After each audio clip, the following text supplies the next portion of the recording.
Sudbury, bonjour. Vous avez participé à l'organisation des premières marches des fiertés à Biarritz. Est-ce que vous pouvez m'en dire un peu plus? Déjà, vous pouvez me dire pourquoi le choix de la ville de Biarritz? Parce que Bayonne n'en a pas voulu, entre autres, et que le maire de Biarritz était consentant pour pouvoir faire une marche. D'accord. Et vous, quel a été votre rôle et votre fonction cette année-là? Alors, membre créateur déjà, et je faisais partie du bureau, on était quatre, hein, on n'était pas beaucoup, et j'en ai pris la présidence plusieurs années après. D'accord. Et donc vous avez participé donc de quelle année à quelle année Ouh, j'en ai fait 7-8 à peu près, les D'accord. 7-8 premières années. Donc, Après, je me suis éloigné, et j'y retourne maintenant. d'accord. Et quelles sont les associations qui participaient à l'organisation? Vous vous souvenez? Où à l'époque il n'y avait pas grand-chose qui nous suivait. Il y avait AIDS qui était un partenaire avec nous, avec qui on a travaillé, parce qu'à la base le groupe de formateurs, enfin des premiers créateurs sortait de AIDS. Et il n'y avait pas d'autres. Je n'en ai pas de Non, souvenir, pas de non. souvenir. Du tout. Et les rapports que vous aviez avec la mairie, les commerçants, enfin, quels étaient, enfin, ils étaient des bons rapports? Ah, très très bon, non, non, on n'avait aucun problème. Bon, avec les commerçants de Biarritz. Bon, il y avait quand même quelques bars à l'époque qui étaient identifiés gays et friendly.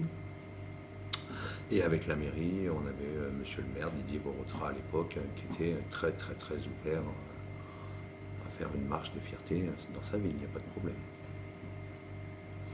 Et de quels moyens vous disposiez pour l'organisation de ces marches? Ou pas grand-chose, pas grand-chose, très très peu. On a démarré avec un camion qu'on louait, qu'on a décoré, et puis ben, on a fait appel à tous les gens qu'on pouvait connaître de notre entourage. Bon, pour la première, on était à peu près 150, hein. C'était pas... Ah oui, oui, oui. Donc, c'est pas mal c'est un bon début Pour quand la même. première, c'était une pas mal, ouais. Bon, c'est vite monté après, on est arrivé vite au summum de 1000 dans mes derniers souvenirs. Et après, moi, j'en suis sorti, donc je ne peux pas vous en donner plus. Et vous vous souvenez du parcours Est-ce que On c'était le partit, même qu'aujourd'hui ou... c'était pratiquement le même qu'aujourd'hui, oui. On partait du phare, on descendait la nuit de l'Impératrice, on passait le long du casino de la plage, on remontait la rue Sainte-Eugénie, la place Sainte-Eugénie, et on remontait après par le jardin public pour remonter ensuite au phare. D'accord. Et est-ce que vous vous souvenez du sentiment des participants et aussi donc du public présent pour ces premières années? Alors le public a été un peu les premiers, pour la première, un peu choqué. On a eu quelques soutiens, oui. Bon, il y avait des gens qui étaient contents de nous voir, pas de problème. La population n'était pas encore très très ouverte à l'époque à recevoir ce genre de manifestation, quoi. Ah oui.